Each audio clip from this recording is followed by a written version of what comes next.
Okay, so this is just a random build I came up with earlier, and I decided to go and make a video of it because as far as I know, I haven't seen anyone else try this before, or have seen it discussed or whatever. So um, it's kind of it's probably going to appear pretty dumb, um, but it's just kind of a trolley build, and it's completely situational. It's just like having a trick card up your sleeve, because for the most part, it opens up very standard.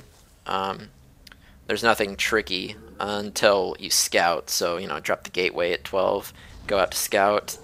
The only difference, I guess, would be that I get gas at 13, but that's not gonna really commit you to anything in particular.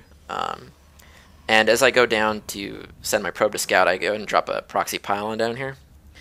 And again, still not all in type of thing going on here. A lot of times you drop a proxypylon, just use later, whatever. So my gateway finishes, I go ahead and drop the cybernetics. And at this point, I'm scouting my opponent, he's scouting me. He looks at my base, he sees completely standard opening, he's like, alright, nothing cheesy. I scout him, I see 2 racks, 1 gas, I'm like, alright, he's going expo. So I'm like, I'm going to go ahead and try this out. So right as my cybernetics finishes, I have enough resources to drop a robo bay. I get my second gas at 23 supply. And I pump out a sentry, so I'm only sitting on a zealot and a sentry at this point. But I know he's expanding, so he's not going to be aggressive, so I don't have to worry about it.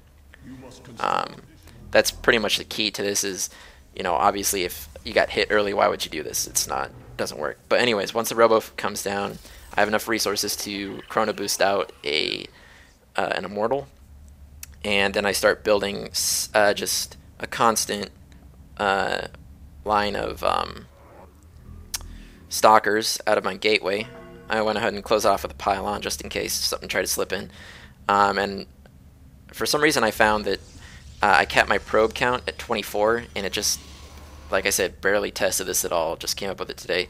24 appears to be the sweet spot for this. I have enough to constantly build 2 stalkers and an immortal, chrono boosting every immortal out. And so at this point I engaged him with only 2 immortals. I was like, maybe I should have waited. I just wanted to make sure he wasn't pushing up too far. So I pulled back, got the other immortal and my stalker. So I'm building 2 stalkers at each gateway and just constant chrono boosting immortal. I lost my sentry, but I'd already used my guardian shield, so I was like, whatever. Force field's not going to really do much since I'm just going for an all-in at this point. So the immortal's just against the Marine Marauder composition there. Just totally tanked all the damage and just raped through it, and I'm just constantly... my resources are just balanced, like, just by chance. Just happen to be a lucky number with 24 probes that I can... It's pretty much exactly what you need to get 2 stalkers while an immortal's building on chrono boost, and you can just build it constantly. Like, it just balances out. I haven't exactly got the chance to thoroughly test it, but I've played a couple custom games, and it's totally rolled over golds and plats. I actually haven't lost yet.